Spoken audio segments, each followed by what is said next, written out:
Senhora José de Alencar, terceira parte, capítulo 2. No centro da sala estava a mesa, onde os mais finos cristais irisavam-se aos raios da luz, cambiando o esmalte da fina porcelana e as cores das frutas apinhadas em corbelhas de prata. O almoço era um banquete, não pela quantidade, o que seria de mau gosto, mas pela variedade e delicadeza de iguarias. Pelas janelas abertas sobre o jardim, entravam, com a brisa da manhã e a claridade de um formoso dia de verão, a fragrância das flores e o trinado dos canários de um elegante viveiro. Achavam-se na sala Aurélia e Dona Firmina. A moça recostara-se em uma cadeira de balanço no claro de uma janela, de modo que seu gracioso vulto imergia-se na plena luz.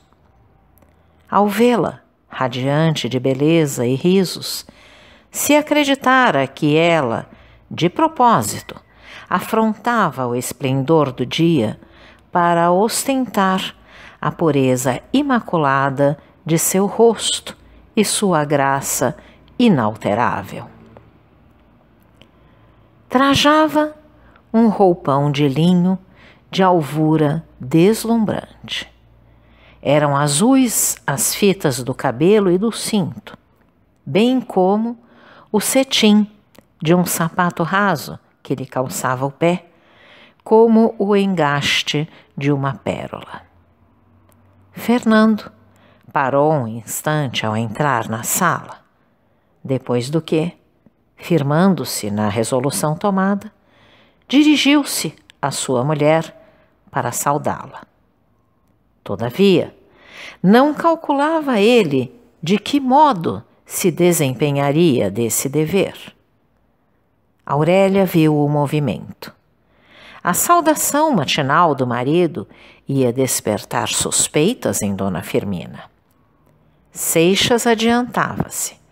A moça ergueu-se, estendendo-lhe a mão e inclinando a cabeça sobre a espádua com uma ligeira inflexão, apresentou-lhe a face para receber o casto beijo da esposa. Aquela mão, porém, estava gelada e hirta, como se fosse de jaspe. A face, pouco antes, risonha e faceira, contraíra-se de repente em uma expressão indefinível de indignação e desprezo. Fernando só reparou nessa mutação quando seus lábios roçavam a fria cútis, cuja pubescência eriçava-se como o pelo áspero do feltro. Retraiu-se involuntariamente, embora naquela circunstância a carícia dessa mulher, de quem era marido, o humilhasse mais do que sua repulsa.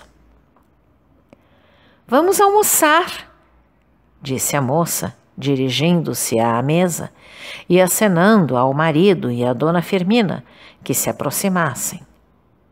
Já não se via em seu belo semblante o menor traço do sarcasmo que o demudara. Nem se conceberia que essa esplêndida formosura pudesse transformar-se na satânica imagem que Fernando vira pouco antes. Aurélia tomou a cabeceira da mesa. Fernando ficou à sua direita, em frente à Dona Firmina. A princípio, a moça ocupou-se unicamente em servir. Depois, trincando nos alvos dentes a polpa vermelha de uma lagosta, animou a conversação com uma palavra viva e cintilante. Nunca ela tinha revelado, como nessa manhã, a graça de seu espírito e o brilho de sua imaginação. Também nunca o sorriso borbulhara de seus lábios, tão florido. Nem sua beleza se repassara daquelas efusões de contentamento. Seixas se distraíra ao ouvi-la. Por tal modo, embebeu-se ele no enlevo da gentil garrulice que chegou a esquecer, por momentos, a triste posição em que o colocara a fatalidade junto dessa mulher.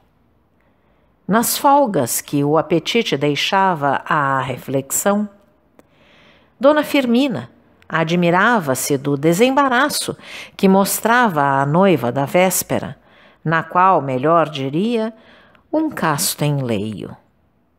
Mas já habituada à inversão que têm sofrido nossos costumes com a invasão das modas estrangeiras, assentou a viúva que o último chique de Paris devia ser esse de trocarem os noivos de papel, ficando ao fraque o recato feminino, enquanto a saia alardeava o desplante do leão. Efeitos da emancipação das mulheres, pensava consigo. Quer que eu lhe sirva desta salada ou daquela empada de caça? Perguntou Aurélia, notando que Seixas estava parado. Nada mais, obrigado. Seixas tinha comido um bife com um naco de pão e bebera meio cálice do vinho que lhe ficava mais próximo, sem olhar o rótulo. Não almoçou, tornou a moça. A felicidade tira o apetite, observou Fernando a sorrir. Nesse caso, eu devia jejuar, retorquiu Aurélia gracejando. É que em mim produz o efeito contrário. Estava com uma fome devoradora. Nem por isso tem comido muito, acudiu Dona Firmina. Prove desta lagosta, está deliciosa, insistiu Aurélia. Ordena? Perguntou Fernando prazenteiro, mas com uma inflexão particular na voz. Aurélia trinou uma risada. Não sabia que as mulheres tinham direito de dar ordens aos maridos. Em todo caso, eu não usaria do meu poder para coisas tão insignificantes. Mostra que é generosa. As aparências enganam. O torneio deste diálogo não desdizia do tom de nascente familiaridade próprio de dois noivos felizes, mas havia entonações e relances d'olhos que os estranhos não percebiam e que eles sentiam pulgir como alfinetes escondidos entre os rofos de cetim. Da sala de jantar, Fernando, acabado o almoço, passou à saleta de conversa, onde com pouca demora o acompanhou Aurélia. Dona Firmina, para não perturbar o mavioso a sós dos noivos, saiu a pretexto de encomendas. Seixas tinha aberto maquinalmente um dos jornais do dia, que estavam em uma bandeja de charão com pés de bronze dourado junto ao sofá. Quando Aurélia entrou, ele ofereceu-lhe a folha que tinha em mãos e as outras à escolha. Agradeço, disse Aurélia sentando-se no sofá. O criado apresentava a Seixas com um porta-charutos de araribá rosa, talqueado de prata e guarnecido de legítimos havanas, uma lâmpada, também de prata, em cujo bico cintilava a flama azulada do espírito de vinho. Obrigado, tenho os meus, disse Fernando, recusando com um gesto os charutos oferecidos e tirando a carteira do bolso. E estes de quem são? perguntou vivamente Aurélia, designando os Havanas apresentados pelo criado. Seixas fez um movimento para responder. Lembrando-se que não estavam a sós, retraiu-se. Referia-me aos que trouxe comigo, disse, frisando as últimas palavras. São melhores, talvez. Ao contrário, mas estou habituado com eles. Não lhe incomoda a fumaça? Faria prova de mau gosto a senhora que atualmente mostrasse repugnância dessa ordem, além de que preciso conformar-me aos hábitos de meu marido. Por este motivo, não. Como seu marido, não tenho hábitos, somente deveres. Aurélia cortou o fio a este diálogo, perguntando com indiferença. Que trazem de novo os jornais? Ainda não os li. Que mais lhe interessa? Naturalmente, a parte noticiosa? O folhetim?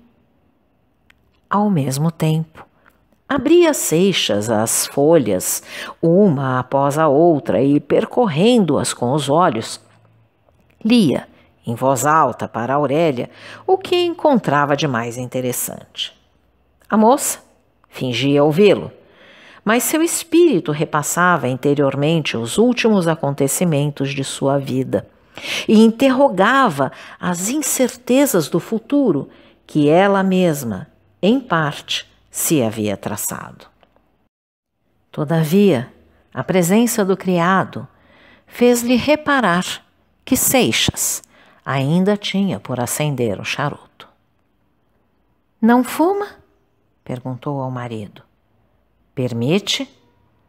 Já lhe disse que não me incomoda, retorquiu a moça com um assomo de impaciência. Desculpe-me, não tendo recebido um consentimento formal, receei contrariá-la. Há receios que mais parecem desejos, observou a moça com ironia. O tempo a convencerá de minha sinceridade. O tempo! Ah, se realizasse tudo quanto dele se espera! Exclamou Aurélia com acerba irrisão. Subtraindo-se a esse ímpeto de sarcasmo que sublevou-lhe a alma dorida, a moça refugiou-se numa banalidade. O melhor é não confiar nele e viver do presente. O verdadeiro livro é o jornal com a crônica da véspera e os anúncios do dia. Seixas continuou a percorrer os jornais, como se acedesse ao gosto de Aurélia. Nesse rápido exame, ia lendo as epígrafes, a ver se alguma tinha a virtude de excitar a curiosidade da moça. Como são interessantes estas folhas, disse Aurélia, que buscava um pretexto para expandir a irritação íntima. Quando me lembro de abri-las, o que faço raras vezes, porque não tenho braços que cheguem para essa difícil empresa, sucede-me sempre julgar que estou lendo um jornal do ano anterior. A culpa não é do jornal, mas da cidade em que se publica e da qual deve ser, como disse há pouco, o livro diário ou a história da véspera. Perdão, não me lembrava que também foi jornalista. Como Aurélia se calasse e as folhas não fornecessem mais assunto à conversação, Seixas aproveitou a censura frequentemente dirigida à imprensa periódica em nosso país para fazer sobre o tema algumas variações com que enchesse o tempo. Está entendido que tratou a questão sob um ponto de vista ameno, que pudesse conciliar a atenção de uma senhora. Aurélia Escutou-o alguns momentos com atenção, mas observando que o marido falava com o tom monótono e a pausa calculada de quem desempenha uma tarefa, e longe de dar franca expansão ao pensamento, ao contrário, solicita o espírito rebelde, a moça interrompeu essa dissertação, erguendo-se do sofá. Deu algumas voltas pela saleta.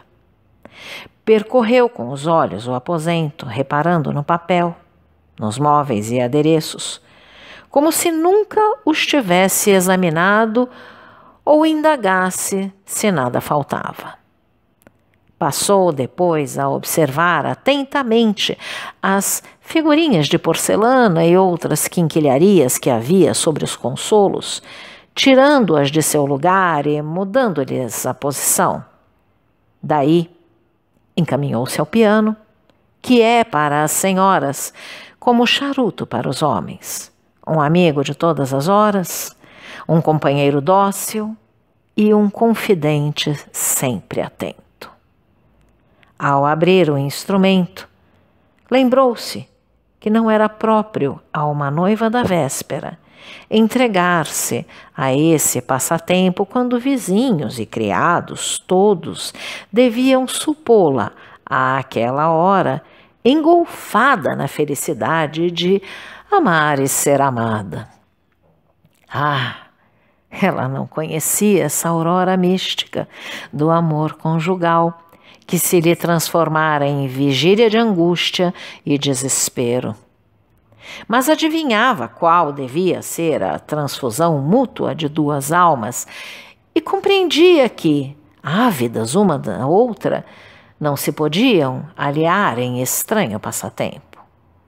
Abandonando o piano, disfarçou em percorrer os livros de música arrumados sobre o móvel apropriado, uma espécie de estante baixa de prateleiras verticais.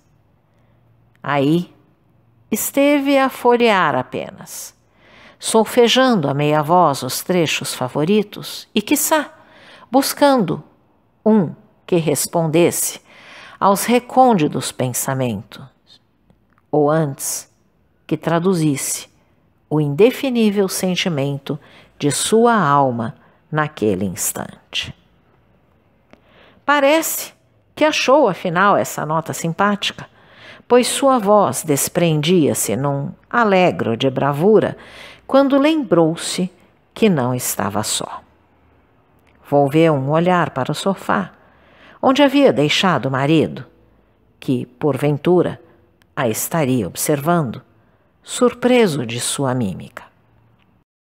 Seixas, ao apartar-se a moça, tomara de cima da mesa um álbum de fotografias e entretinha-se em ver as figuras. "Está vendo celebridades?" perguntou a moça, que viera de novo sentar-se ao sofá. Fernando compreendeu que a pergunta não era senão malha para travar conversa e dispôs-se a satisfazer o desejo da mulher. "É verdade. Celebridades europeias, pois ainda não as temos brasileiras, isto é, em fotografia que no mais sobram. Admira que nesta terra tão propensa à especulação e ao charlatanismo, ainda ninguém se lembrasse de arranjar uns álbuns de celebridades nacionais, pois se havia de ganhar muito dinheiro, não só na venda de álbuns, mas sobretudo na admissão dos pretendentes à lista das celebridades." "Diga antes o rol. É com efeito mais expressivo." "O que isto prova", observou Aurélia, "é que a literatura tem feito maiores progressos em nosso país do que a arte, pois, se não me engano, já há por aí, dentro e fora do país, empresas montadas para a exploração da biografia." "Tem razão. Escapou de casar-se com uma contemporânea ilustre.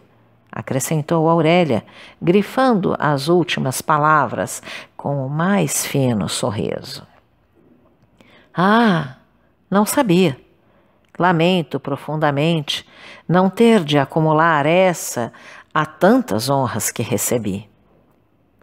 Pois estive ameaçada de andar por aí em não sei que revista ou gazeta na qualidade de brasileira notável. Creio eu que o meu título à celebridade era a herança de meu avô. Foi-me preciso tomar umas 10 assinaturas para defender-me da glória que esses senhores pretendiam infligir-me. Nesta conversa e na revista dos retratos, consumiram os dois muito tempo. A pêndula acabava de soar 1 hora. O criado abriu com estrépito a porta da sala de jantar, como para advertir de sua entrada, e disse, aportuguesando o termo em inglês, luncheon, segundo o costume geral, o lanche está pronto. Vamos? Perguntou a moça erguendo-se. Seixas fechou o álbum e acompanhou a mulher. O criado que vira os dois noivos inclinados sobre o álbum sorriu com ar brejeiro. Fernando percebeu o sorriso e corou. Então, caro audioleitor, se você gostou deste conteúdo, deixe seu like e inscreva-se no canal ativando o sininho para ser notificado dos próximos vídeos, com os próximos capítulos deste e de outros livros que estarei publicando. Um grande abraço e até a próxima!